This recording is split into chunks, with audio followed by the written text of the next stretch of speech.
In 2013, Edward Snowden released information that exposed the United States government spying apparatus, where United States citizens' personal information was being tracked and monitored by the NSA. This is highly illegal. The United States government is not allowed to be spying on United States citizens, so it was kept secret.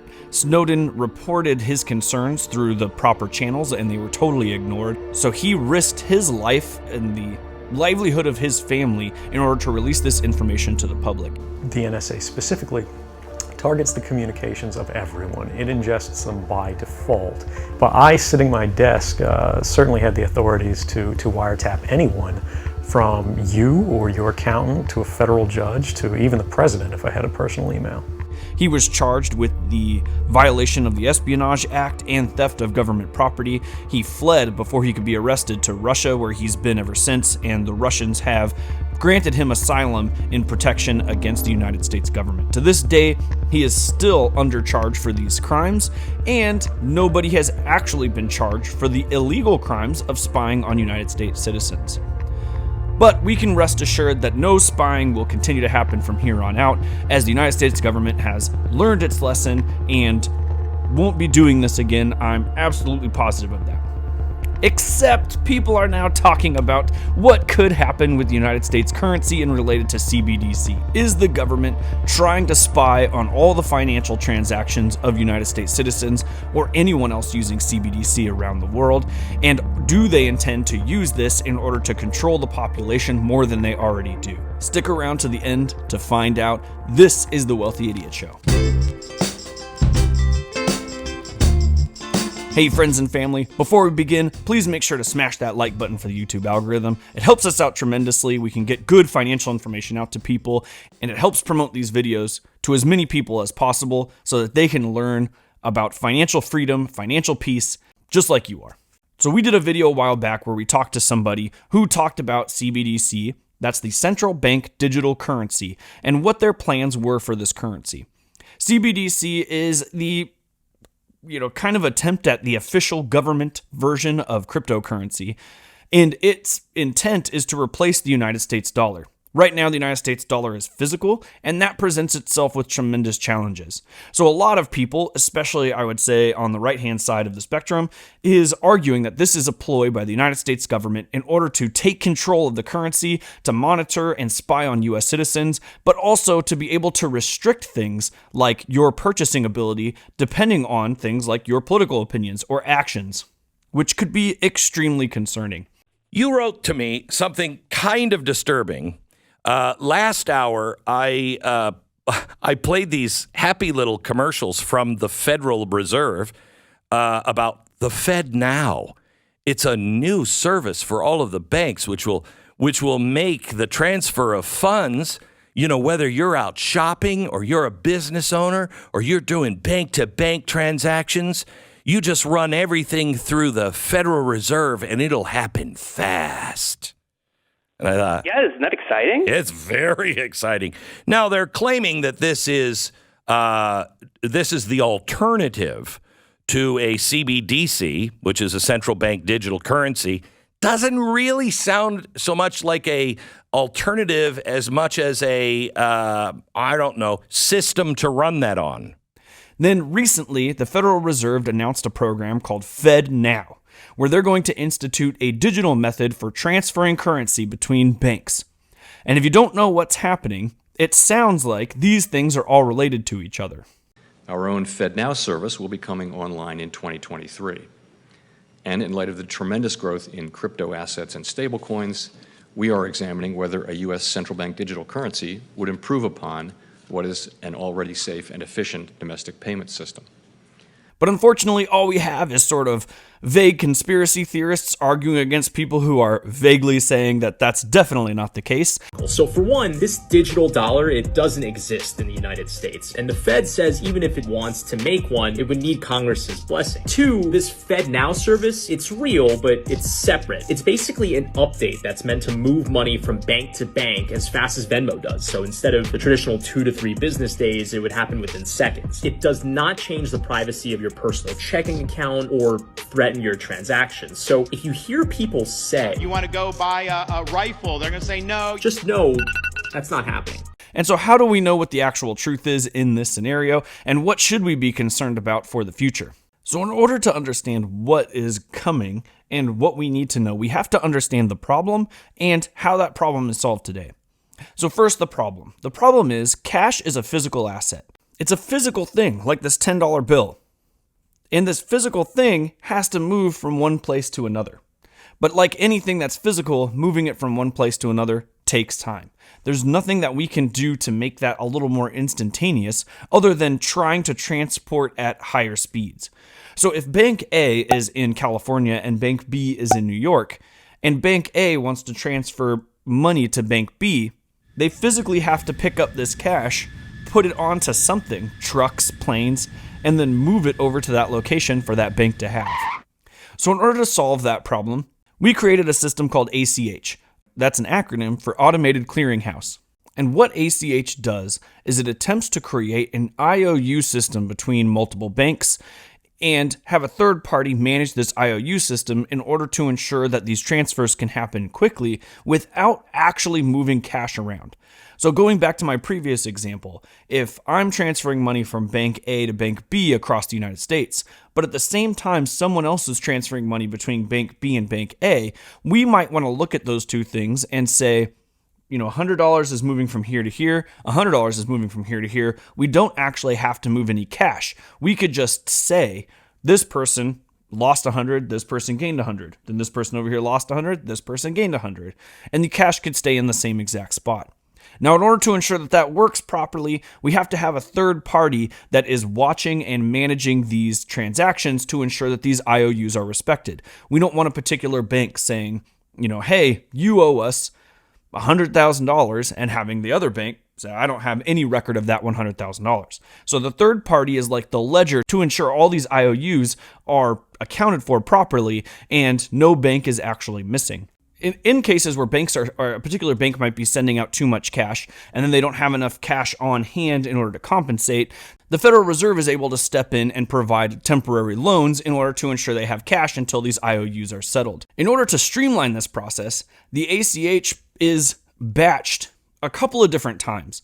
One, it's batched all in groups of people making transfers. So, for example, if you're moving money from Bank of America to Wells Fargo, and so is 1,000 other people, they'll collect those over the course of the next day or so and send them all out. It's one of the reasons this process takes a few days to actually transfer.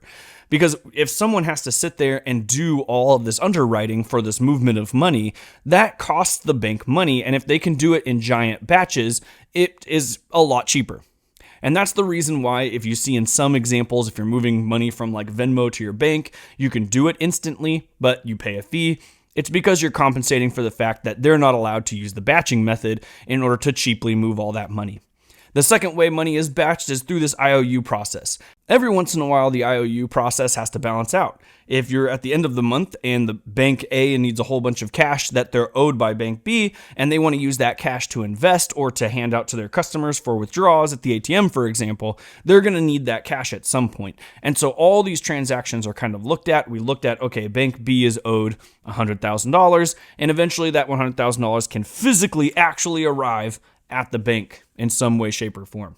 Now that's how we solve the physical cash problem and moving cash around from bank to bank, but it is tremendously annoying. As someone who does try to move cash around, like for example, if you have money in your checking account and you're trying to put it in your Webull account, link down below if you want to sign up for Webull, and signing up gives you a chance to win some stocks. If you were to do that, it might take a few days for that cash to settle. And then you can go actually purchase the thing you wanted to purchase on the platform, like ETFs or stocks or whatever it is that you wanted. But let's say you wanted to make that purchase today because you noticed the price of a particular stock is way down and you wanted to make that purchase. There was no cash inside your brokerage account, but you had your cash in your checking. It's too bad. There's really nothing you can do about that. You can try and expedite it by paying the fee to get it over there, and in some cases that's not an option, so you might just transfer the money over, wait 3 days, and hope that that stock doesn't go up in value over that time. This has actually been something that I've ran into a few times, and it's extremely frustrating. So what's the solution? The solution is we should digitize this entire ACH process. I know that sounds crazy. It's now 2023 and we still don't have a digitized transfer process or IOU process between banks. But most of this process has to do with just keeping track of transactions. So instead of manually creating a piece of paper or batching these pieces of paper together that have things like the customer's routing and account information and all the data related to how much is being withdrawn and where it's going, and then have that batched up, send it to the Fed, have them sit down and figure out what everybody is owed. Now, most of that isn't done actually physically, but it does have to actually be delivered at a specific time, and that information is then parsed out at that time. And instead of all that just happening instantaneously over the internet, we have to wait for all these transactions to take place, usually 3 to 5 business days. It's like the internet doesn't work on the weekends or something. So in order to solve this problem in 2023, we should be able to digitally do an IOU between two banks, and that should be fairly instant, like minutes or even seconds in responses. Bank A should be able to say, hey, this person has the money in that account and it is valid, and then go to the other bank and say, hey, we're going to submit this money into this account and that account is valid. We can verify that.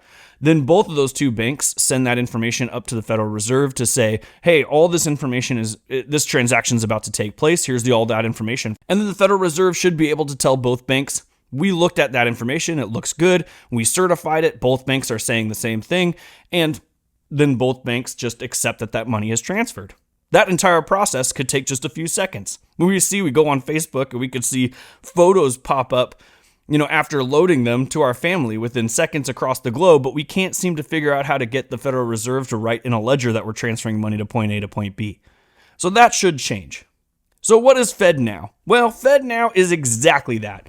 It's a digitized process completely from beginning to end, so that there's a server on the Federal Reserve side that will allow coders from particular banks to be able to connect to this server and handle this process digitally without the ACH process that exists now, which is like a half digital, half manual process. And that means that all of our transactions will be able to move financial institutions almost instantly with no delay at all and very little cost, which is outstanding.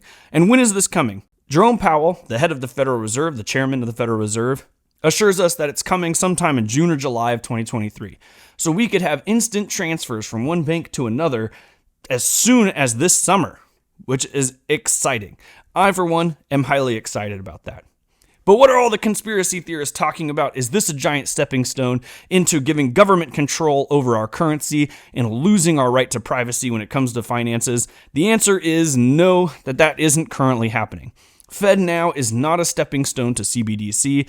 It is literally a digital transfer for ACH processes, and CBDC would have to require a full-blown crypto replacement for actual physical cash. And there's a number of things that are kind of limiting us from being able to do that. One of them is not everybody actually has a device.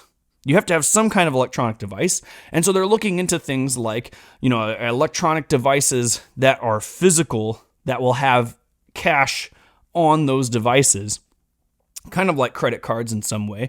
But then the infrastructure has to be set up in order for that to take place. So there's a lot that has to happen before we get to the point of digitizing a currency by a particular country. So Jerome Powell assures us that this would be at least 5 years away if that were to occur, and FedNow has nothing to do with that, and according to our research, we would have to agree. As someone who loves a good conspiracy theory, I was a little disappointed that there wasn't more here.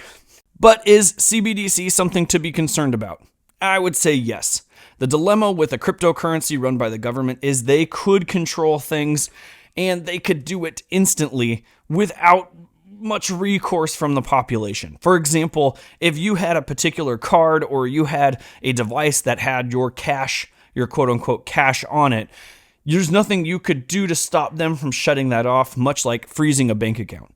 Whereas right now we at least have the option to have physical currency where we can go and spend money in places, even if the government was to come and freeze our bank account. So I do think losing that would cause an overreach problem, not to mention the fact that the way crypto is designed is that it all has to pass a particular ledger and verify that that transaction is valid. Like person A actually has the funds and person B is able to collect the funds. That means that there's a repository of who is making what transactions and where.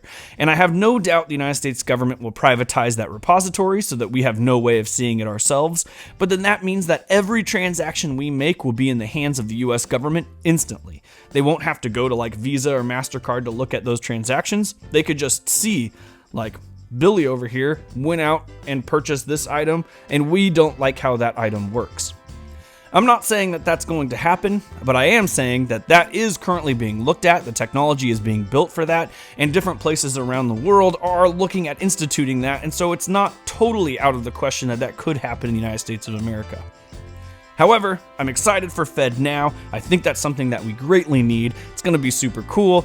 If we get closer to CBDC, the central bank digital currency, coming about, I'm sure we'll be making videos where we can talk about the technology, what's currently happening with it, and what we need to know to make sure that we're financially set for the future.